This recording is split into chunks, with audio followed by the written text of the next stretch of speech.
4장 오늘은 1절부터 11절까지 봉독하고 같이 공부해 보도록 하겠습니다.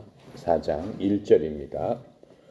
그리스도께서 이미 육체의 고난을 받으셨으니 너희도 같은 마음으로 갑옷을 삼으라.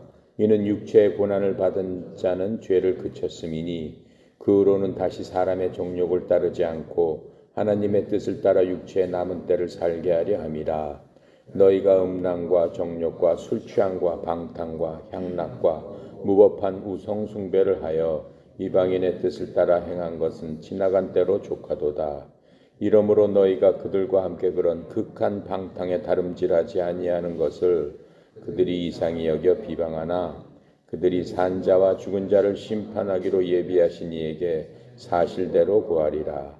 이를 위하여 죽은 자들에게도 복음이 전파되었으니 이는 육체로는 사람으로 심판을 받으나 영으로는 하나님을 따라 살게 하려 함이라.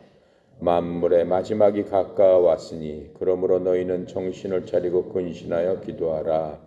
무엇보다도 뜨겁게 서로 사랑할지니 사랑은 허다한 죄를 덮느니라. 서로 대접하기를 원망 없이 하고 각각 은사를 받은 대로 하나님의 여러 가지 은혜를 맡은 선한 청지기같이 서로 봉사하라. 만일 누가 말하려면 하나님의 말씀을 하는 것 같이 하고 누가 봉사하려면 하나님이 공급하시는 힘으로 하는 것 같이 하라.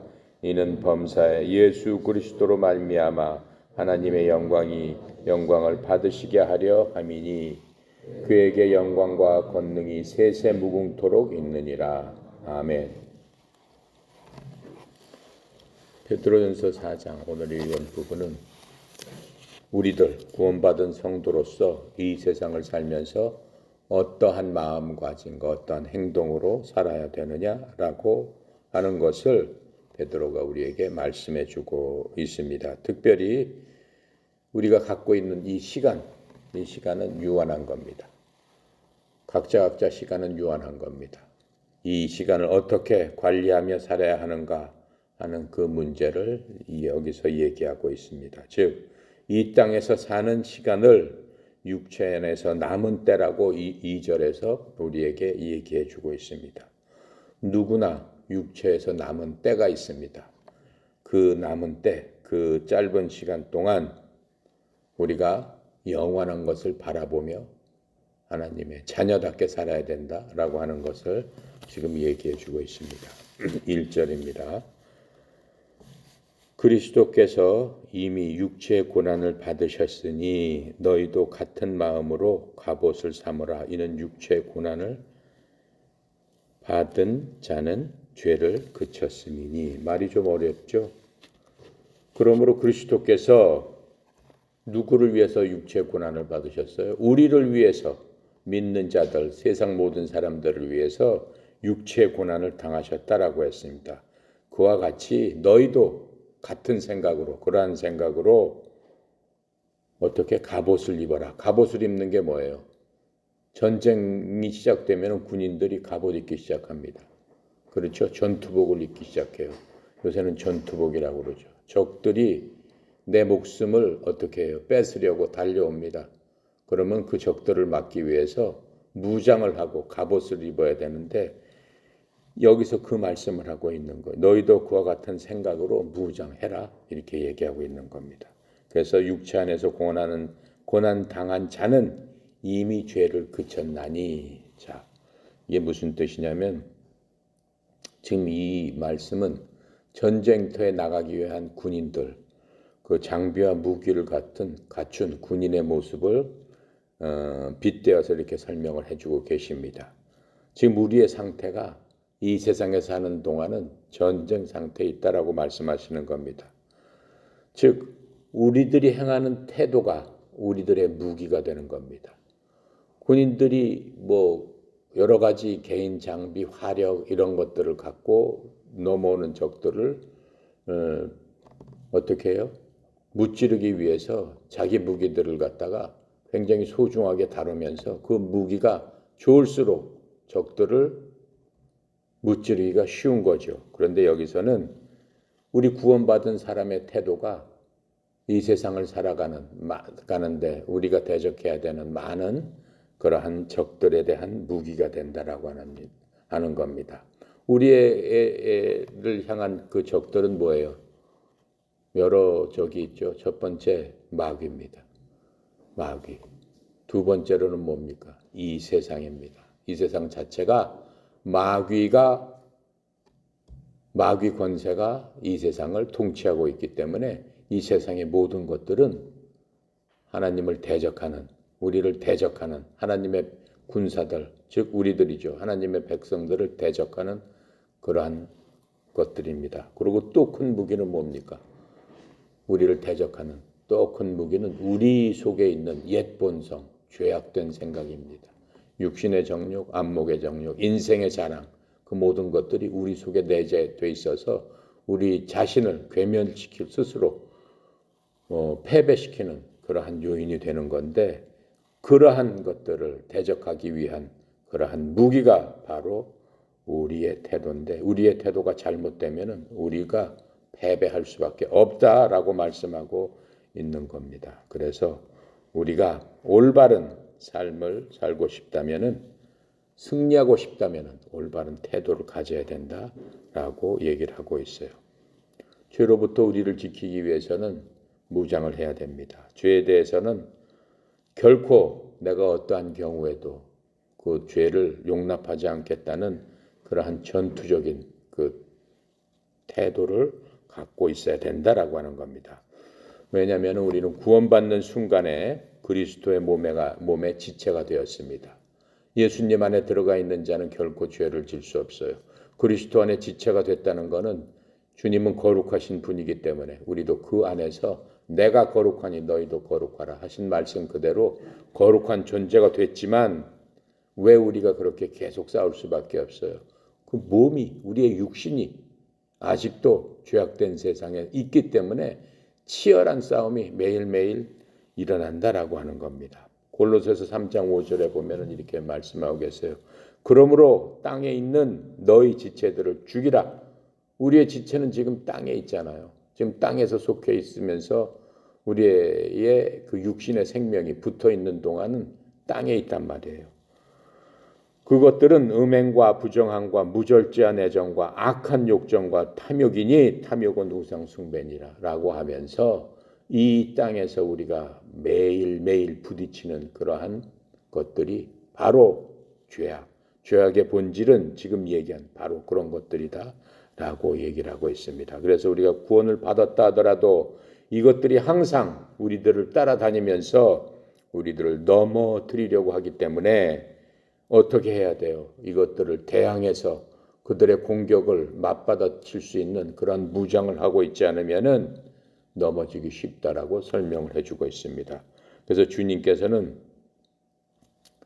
이 땅에 오신 목적이 이러한 죄 문제를 해결해 주려고 이 땅에 오셨고, 또 이 땅에 오셔서 십자가에서 영원히 그 문제를 해결하시고 그 문제를 정복하심으로 말미암아 우리가 예수님을 믿고 예수님을 따라서 십자가에서 우리는 죽었다라고 고백하면서 죽은 자로서의 삶을 살고 있기 때문에 우리가 그리스도인, 주님의 백성이라고 불림을 받게 되는 겁니다.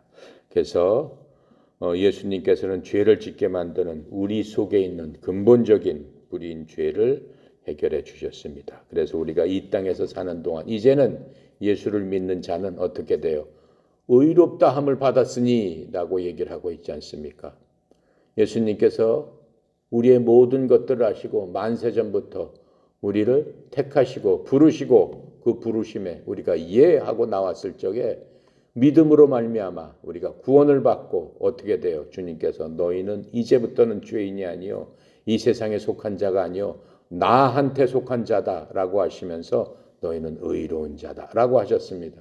하지만 우리의 삶이 이 땅에서 아직도 남아있기 때문에 그 삶에 생명이 있는 동안 이 육체의 기간 동안에 우리가 해야 될 일은 주님 따라가는 일을 해야 되는데, 매일매일 주님과 함께 따라가는 그 일을 성화되는 일이다라고 말씀을 하고 있는 겁니다. 그래서 우리는 어떻게 해요? 경건한 생활로, 주님 따라가는 생활이 경건한 생활이죠. 이 세상과는 구별된 그러한 생각과 생활로 죄를 짓지 않으려고 노력해야 됩니다. 하지만 우리가 이 세상에 살고 있기 때문에 그 완전히 죄를 없앨 수는 없는 겁니다. 로마서 6장 3절부터 7절까지 우리에게 설명을 해주고 계세요. 그건 찾아보겠습니다. 다 같이 찾겠습니다. 로마서 6장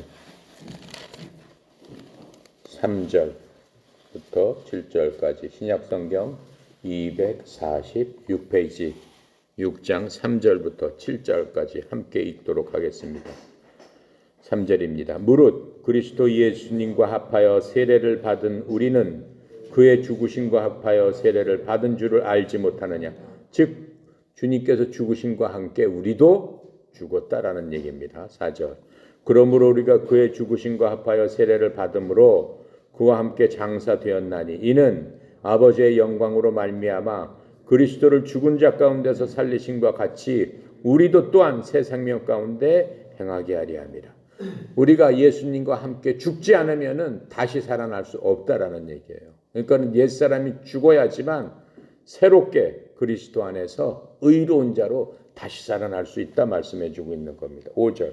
만일 우리가 그의 죽으심과 같은 모양으로 연합한 자가 되었으면 또한 그의 부활과 같은 모양으로 연합한 자가 되리라. 6절.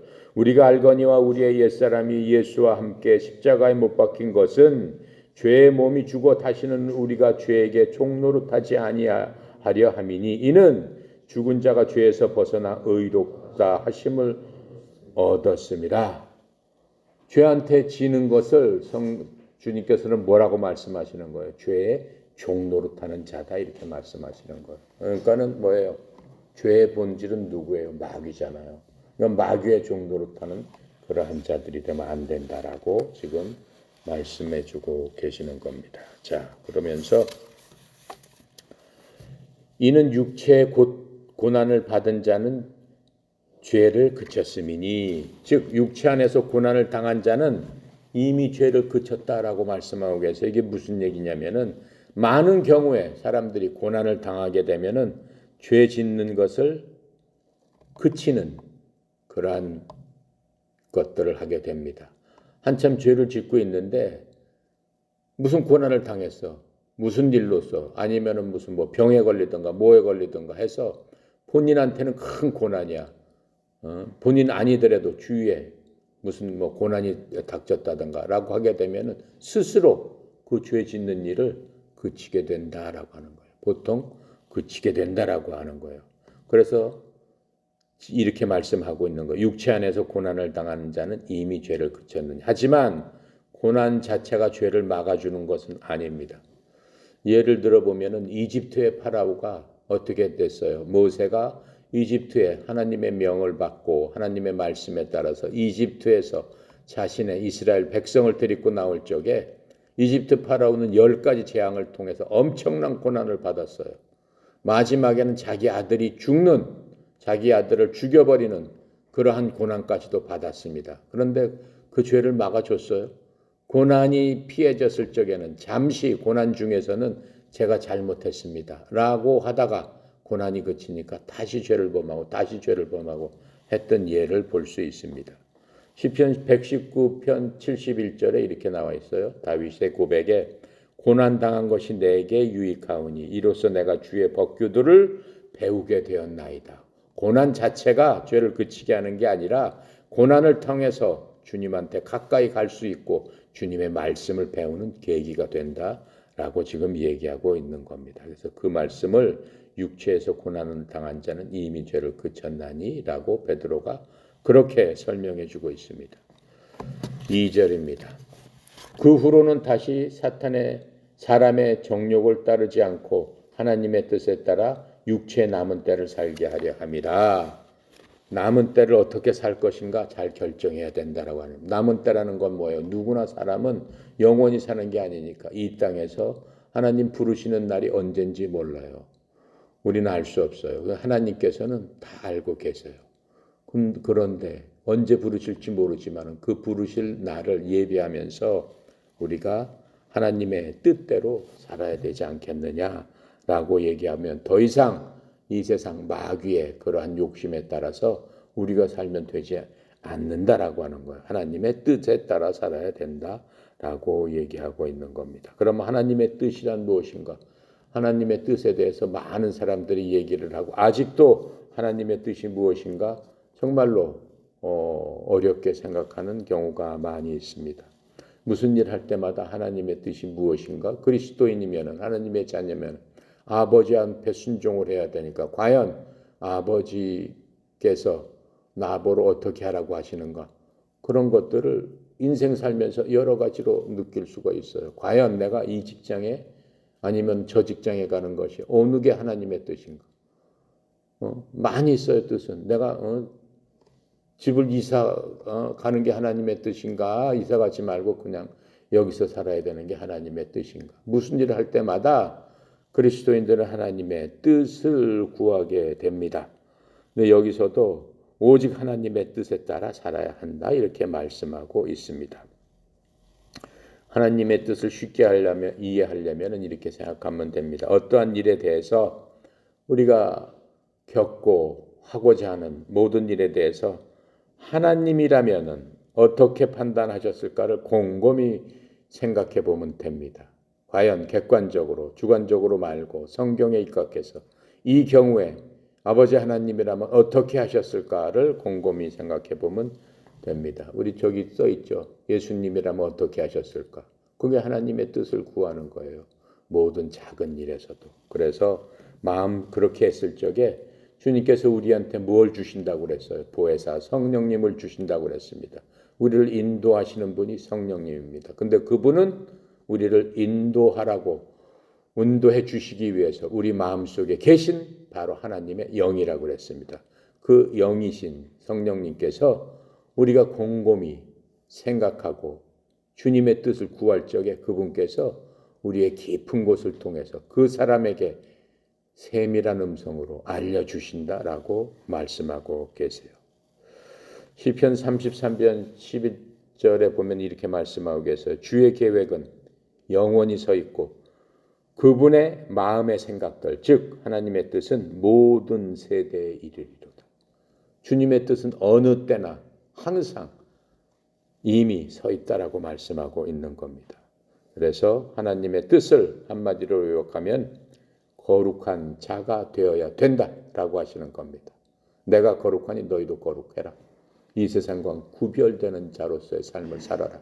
그게 내 뜻이다라고 말씀하고 계시는 겁니다. 즉 구별된 자로서 하나님을 기쁘시게 하고 내가 하는 일이 하나님 앞에 영광이 되느냐 안 되느냐. 그것을 생각하면 하나님의 뜻을 알 수가 있다라고 말씀하고 있는 겁니다. 3절입니다. 너희가 음란과 정욕과 술 취함과 방탕과 향락과 무법한 우상 숭배를 하여 이방인의 뜻을 따라 행한 것은 지나간 때로 족하도다. 이방인들, 예수를 믿지 않는 그리스도 밖에 있는 사람들을 이방인이라고 성경은 말씀하고 계시는 겁니다. 근데 이방인들이 추구하는 게 뭐냐? 즉 이 세상에서 사람들이 즐겁고 그걸 통해서 즐기고 있는 것들이 여기 나와 있는 음란과 정욕과 술 취함과 방탕과 향락과 무법한 우상 숭배. 그게 이방인들이 하는 건데 이러한 모든 것들은 지나간 때로 족하지 않느냐? 더 이상은 그런 짓 하면 안 된다라고 얘기해요.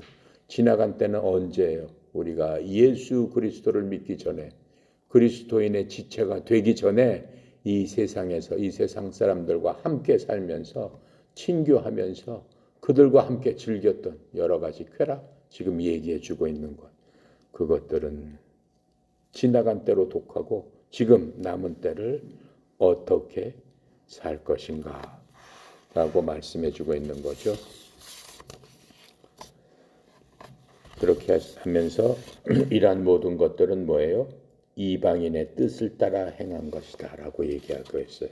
이방인들이 하고자 하는 그러한 것들이다. 즉 마귀가 지배하는 그러한 마귀가 좋아하는 행위나 마귀의 시스템을 얘기하고 있습니다. 어떤 것일까요? 요한 1서 2장 15절부터 17절 바로 뒷장이 있습니다. 살펴보겠습니다. 요한 1서 찾아보겠습니다. 2장 15절, 16절, 17절 함께 읽겠습니다. 요한 1서 2장 15절부터 17절 시작. 이 세상이나 세상에 있는 것들을 사랑하지 말라. 누구든지 세상을 사랑하면 아버지의 사랑이 그 안에 있지 아니하니 이는 세상에 있는 모든 것이 육신의 정욕, 안목의 정욕과 이상의 자랑이니 다 아버지께로부터 온 것이 아니요 세상으로부터 온 것이라.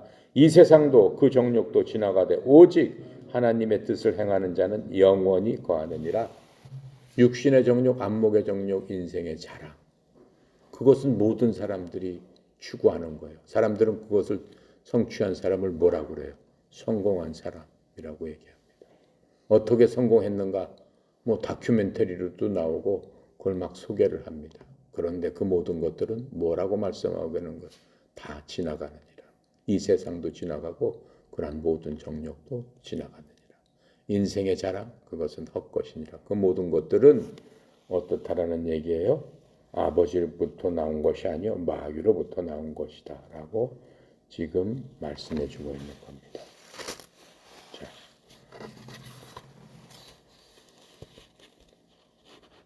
4절이죠. 이러므로 너희가 그들과 함께 그런 극한 방탕에 다름질하지 아니하는 것을 그들이 이상히 여겨 비방하나 즉 구원받은 이후에 변화된 우리를 보고 세상 사람들이 이해하지 못한다라고 하는 거예요. 창세기 6장 12절부터 13절 이렇게 말씀하고 계세요. 하나님께서 땅을 보시니 보라 그것이 부패하였더라.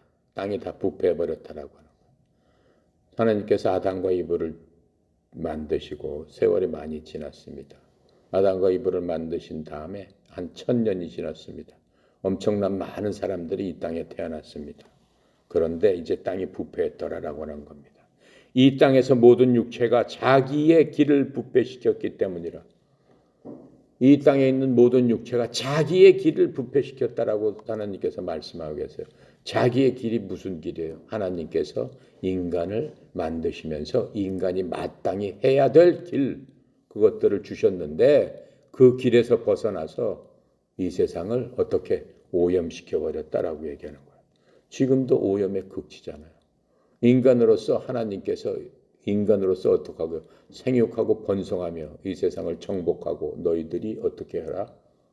이 땅에서 주인이 되라라고 축복해 주셨는데 어떻게 했어요? 하나님의 창조의 질서의 원리를 완전히 뒤집어 버린 거예요. 인간 스스로가 하나님처럼 되고 싶어가지고 이상한 짓을 하기 시작하는 거예요. 동성애가 그런 거예요. 하나님께서 뭐라고 그랬어요? 남자와 여자 서로 결혼해서 가정을 이루고 행복하게 살면서 거기서 많은 자식도 낳고 그 자식을 통해서 또 이 땅에서 생육하고 번성해서 차고 넘치는 복으로 하나님께서 주신 모든 창조물들을 지배하면서 정복하면서 그것들과 함께 주인이 돼서 살아라 라고 해주신 게 하나님의 창조의 원리예요. 근데 하나님의 창조의 원리를 어떻게 했어요? 바꿔버렸잖아요. 누가? 이 인간이. 그래서 하나님의 길을 부패시켜버렸다라고 말씀하고 있는 겁니다. 자,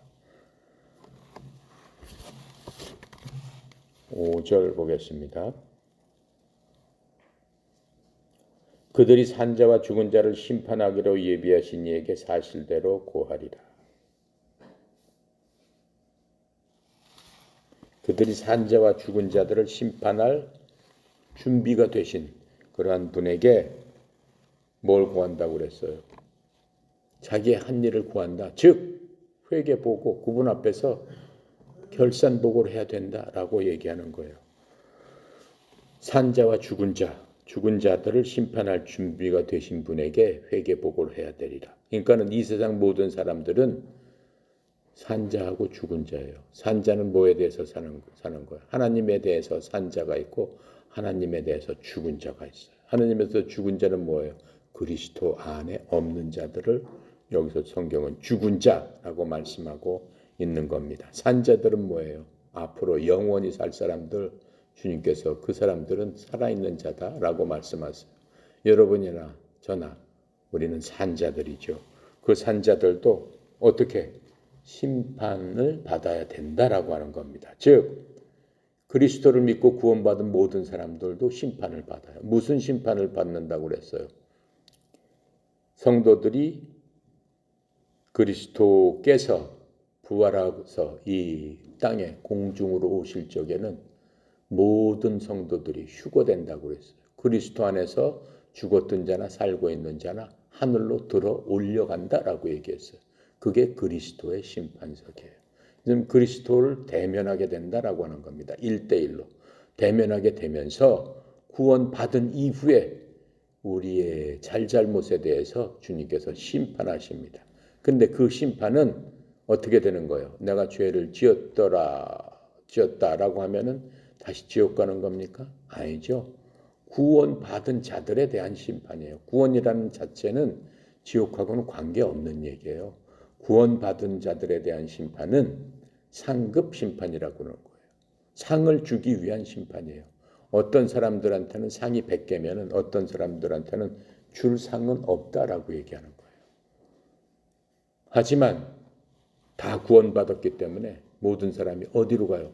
천국으로는 가지만 상은 없는 그런 것이다라고 하는 거예요. 그러니까 상을 받기 위해서 다른 박질 치면서 이 땅에 살 동안 그 상을 위해서 우리가 달려갈 길을 달려가야 된다라고 바울은 얘기하고 있는 겁니다. 자, 그리고 구원받지 못한 사람들도 하나님 앞에서 영원한 심판을 받게 됩니다. 구원받지 못한 사람들은 어떻게 되는 거예요? 일단 죽으면 지옥에 가 있죠. 지옥에 가 있습니다. 지옥에 가 있지만 그걸로 끝난 게 아니에요. 지옥보다 더 무서운 곳으로 가게 되는데 이제 구원받은 사람이 그리스도가 부활해서 오실 적에 휴거돼서 주님 앞에서 심판을 받고 이 땅에서 주님과 함께 내려와서 이 땅을 다스립니다. 우리는 앞으로 이 땅을 다스릴 자들이에요. 몇 년 동안을 다스려요. 1000년 동안을 주님과 함께 다스립니다. 다스리고 그 1000년이 끝나갈 무렵 다 끝났을 적에 이제 정말로 심판이 있습니다. 어떤 자의 심판이에요? 믿지 않는 자들의 심판이 이 땅에서 벌어지는 겁니다. 이 땅에서 그 믿지 않는 자들의 심판이 백보좌의 큰 흰 보좌에 앉으신 분의 심판을 믿지 않는 자들이 받게 되면서 그 심판을 통해서 마귀와 죽음과 믿지 않는 모든 자들이 영원한 불호수에서 살게 되는 것이고 우리들은 천년왕국이 끝나면 새 하늘과 새 땅, 이 세상, 이 지구는 다 없어진다고 했어요. 그리고 새로운 하늘과 새로운 땅을 하나님께 만드셔서 그곳에서 영원히 주님과 함께 살게 되는 놀라운 영광에 들어가게 된다라고 말씀하고 계시는 겁니다. 자, 6절 보겠습니다. 이를 위하여 죽은 자들에게도 복음이 전파되었으니 이는 육체로는 사람으로 심판을 받으나 영으로는 하나님을 따라 살게 하려 합니다. 지금 이 말이 좀 또 이상하죠. 이를 위하여 즉 이런 까닭에 모든 사람이 심판을 받아야 되는 까닭에 죽어있는 자들에게도 복음이 선포되었나니 죽어있는 사람들에게도 복음이 선포되었다는 거예요. 이것은 그들이 육신으로는 사람을 따라 심판받으나 영으로는 하나님을 따라 살게 하려 함이라. 지금 이 규절이 우리가 지난 3장 19절에 봤죠. 천주교, 연옥에 대한 이론. 이게 그 3장 19절과 함께 천주교에서 연옥교리의 기초가 되는 또 규절입니다. 죽어있는 자들에게도 복음이 선포되었다. 그것을 갖고 사람이 죽은 후에도 어떻게 주님께서 가셔서 그 고성소라는 곳에서 다시 한번 복음을 선포해서 그들도 천국을 갈 수 있는 다시 한 번의 기회가 주어진다라고 하는 게 천주교의 연옥교리입니다. 근데 여기서 죽어있는 자들에게도 복음이 선포되었나니라는 말은 그런 의미가 아닙니다. 즉 이 말씀은 죽은 사람에게 다시 한번 기회 주어진다라는 말씀이 아닙니다. 만약 그렇다면은 성경 자체가 서로 맞지 않습니다. 히브리서 9장 27절의 말씀은 한 번 사람이 죽는 것은 정해진 것이요 그 뒤에는 심판이 있다라고 말씀하셨어요. 근데 한 번 죽었는데 심판받지 않고 그 사이에 한 번 더 기회가 있다? 그런 건 없습니다. 바로 그렇게 되는 것을 그 불교의 윤회 사상이죠. 사람이 죽었다가 다시 뭐가 되고 죄에 따라서 뭐가 돼서 다시 태어나고 그런 건 없습니다. 이거는 마귀 시스템입니다. 이런 마귀 시스템은 인정할 수 없는 거죠. 하나님께서 인정하시는 게 아닙니다. 성경에는 부활만 있을 뿐입니다. 즉 산자와 죽은 자가 다시 일어나는 그 부활, 즉 심판을 위해서 다시 일어나는 그 부활만 있는 것이지 다시 윤회사상처럼 뭘로 되고 뭘로 바뀌고 다시 사람 그런 거는 없는 겁니다. 그래서 지금 이 죽어있는 자들이라는 것은 무엇을 뜻하는 거냐면은 이 죽어있는 자들은 베드로 당시에 구원받아서 죽어있던 자들을 뜻하는 것입니다. 구원받고 죽은 자를 이렇게 말씀하고 있는 겁니다. 이렇게 구원을 받아 죽어있는 사람들에게 복음이 선포되고 하나님의 말씀이 그들에게 전해진다라고 하는 겁니다. 예수 그리스도를 구원은 받았지만은 예수님을 모르고 죽었던 사람이 얼마나 많겠어요? 그렇죠? 창세 이후로 얼마나 많겠어요? 그 사람에게도 예수 그리스도의 복음이 전파된다라고 하는 겁니다. 즉 이들은 이미 구원받은 자들이죠. 그러니까 구원받지 않고 죄로서 죽었던 그 사람들을 결코 얘기하는 것이 아닙니다. 그러면서 여기서 육신으로는 사람을 따라 심판을 받으나 즉 우리가 육신으로 있을 때 사람들이 만들어 놓은 무슨 법률 그런 것에 따라서 심판을 우리가 받게 됩니다. 그 당시에는 베드로 당시에는 그리스도를 믿는다고 해서 비방하고 또 그들을 잡아다가 죽이는 그러한 일들이 있었죠. 또 누명을 씌워서 예수를 믿는다는 이유만으로도 사람들을 죽였습니다. 그런데 그 모든 것들이 어떠한 거예요? 즉 사람을 따라 심판을 받아. 그 당시에는 예수 믿는 자는 죽여야 된다. 잡아 죽여도 무방하다라고 법률이 돼 있으니까는 거기에 따라서 사람들이 심판을 받았다라고 하는 거예요. 하지만 영으로는 하나님을 따라 살게 하려 합니다.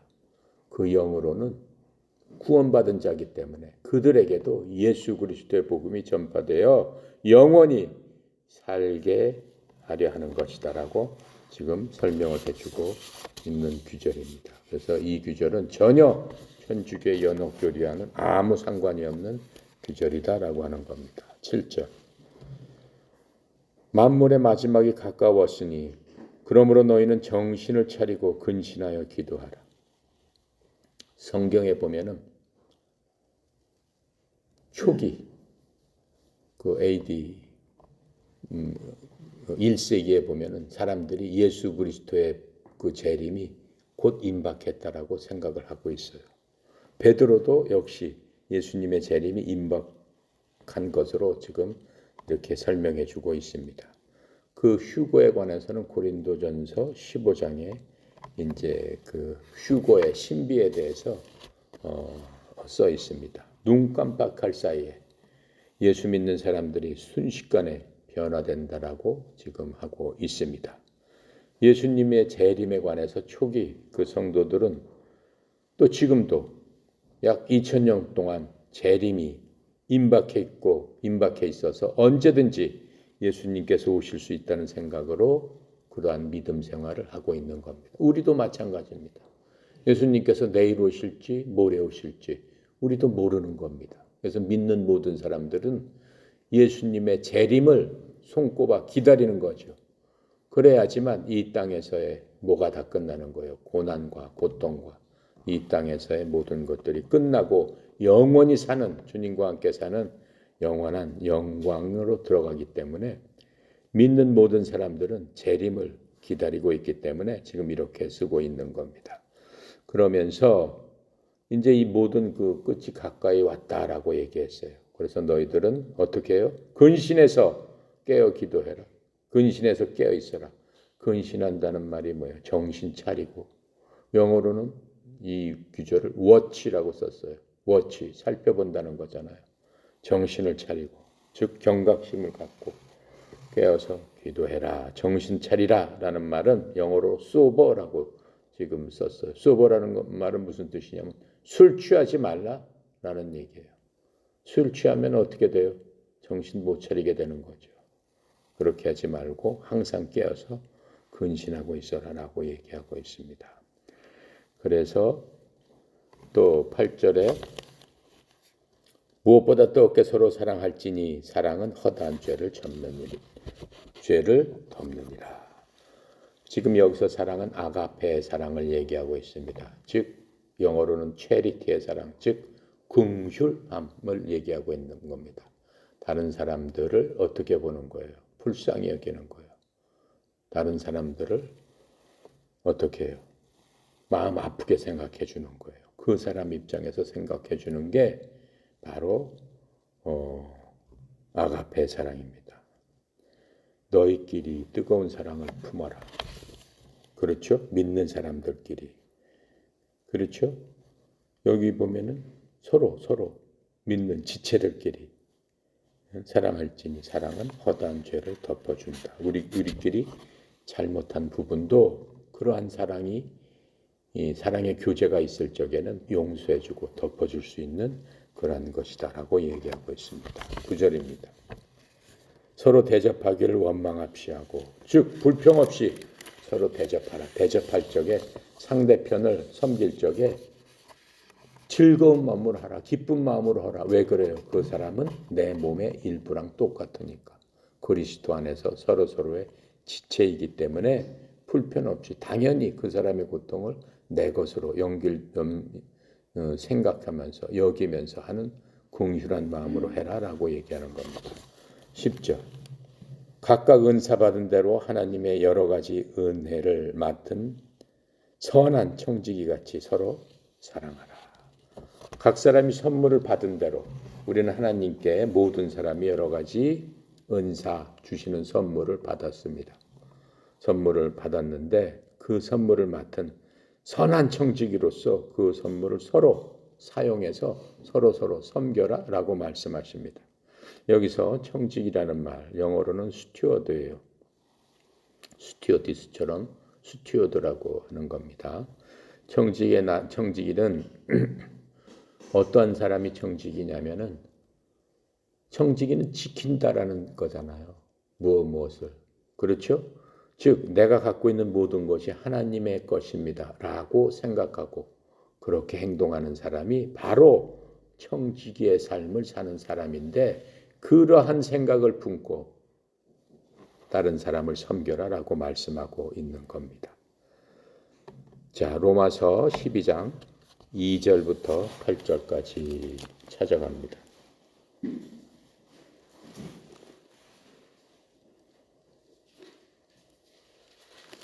로마서 12장 2절부터 8절까지 256조 2절부터 8절까지 함께 읽도록 하겠습니다. 너희는 이 세대를 본받지 말고 오직 마음을 새롭게 함으로 변화를 받아 하나님의 선하고 기뻐하시고 온전하신 뜻이 무엇인지 분별하도록 하라.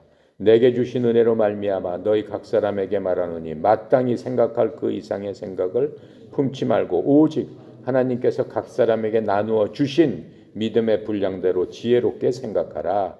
우리가 한 몸에 많은 지체를 가졌으니 모든 지체가 같은 기능을 가진 것이 아니니 이와 같이 우리 많은 사람이 그리스도 안에서 한 몸이 되어 서로 지체가 되었느니라.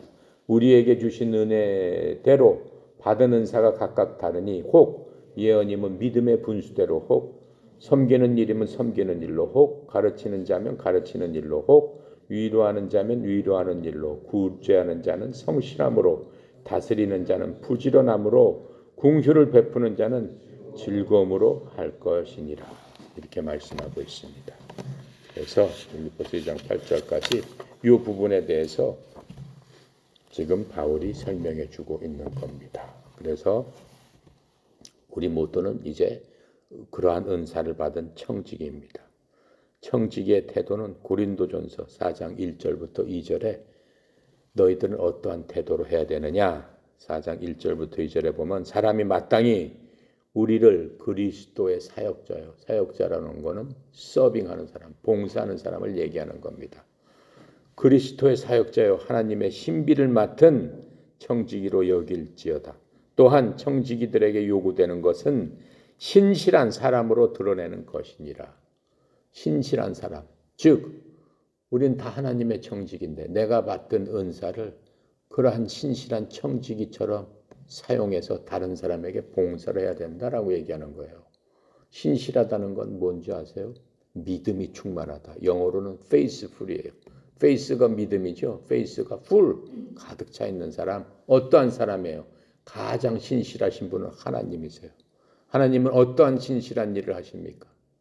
온 우주 만물을 이 세상이 창건 때부터, 즉 지금부터 6,000년 전부터 우주 만물을 매일매일 붙들고 계세요. 해가 동쪽에 떠서 서쪽으로 지는 그 모든 것들을 하루도 안 빠지고 6,000년 동안을 계속해주고 계시는 거예요. 그게 신실함이다라고 얘기하는 거예요. 그러니까 우리도 신실한 자가 돼야 된다라고 하는 거는 내가 가진 선물을 불평 없이, 끊임없이, 그렇죠? 빠짐없이, 성실하게, 온전하게 이루어가는 사람들, 끊임없이. 그게 신실한 자다라고 말씀하고 있는 겁니다. 11절입니다.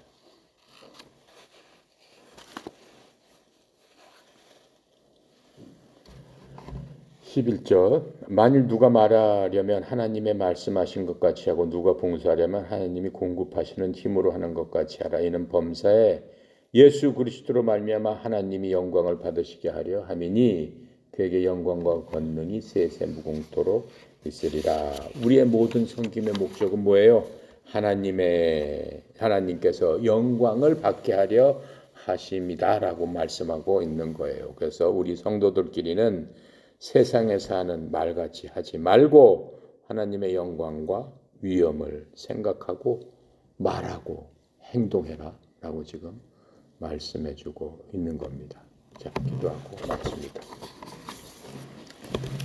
감사하시고 거룩하신 하나님 아버지, 하나님의 은혜의 영광을 찬양합니다. 베드로를 통해서 우리가 마땅히 이 세상 살면서 주님께서 주시는 그 삶의 기간 동안 주님의 뜻을 바라보면서 살기를 원하는 고개 숙인 저희들, 주님 성령님을 통해서 깨달아 알게 하시고 육신으로 말미암아 때때로 육신의 정욕, 안목의 정욕, 인생의 자랑으로서 짓는 구원받고 난 이후에도 그렇게 넘어지고 엎어져서 그렇게 피 흘리는 그러한 죄들 예수 그리스도의 보혈로 다시 한번 씻어주시고 용서하여 주시사 우리의 마음이 순결하고 경건하게 주님만 바라볼 수 있도록 이 세상과 구별된 자로서의 삶과 행동이 될 수 있도록 주여 축복하여 주시사 오직 예수 그리스도를 존귀롭게 하고 하나님의 뜻 가운데서 맡은 바 청지기의 사명을 잘 감당할 수 있는 저희들 다 되도록 성령님 함께하여 주시옵시고 그리스도의 보혈로서 우리가 새 힘을 얻고 독수리처럼 하늘 높이 하늘의 보좌를 향해서 주님 부르시는 그날까지 날아갈 수 있는 저희들 다 되도록 축복하여 주시옵소서. 전교에 흩어져 있는 주의 종들을 주님 기억하여 주시옵시고 삶 가운데 주와 같이 동행함으로 말미암아 경건하고 거룩한 삶을 사는데 어려움이 없도록 성령님 지키고 보호하여 주시옵소서.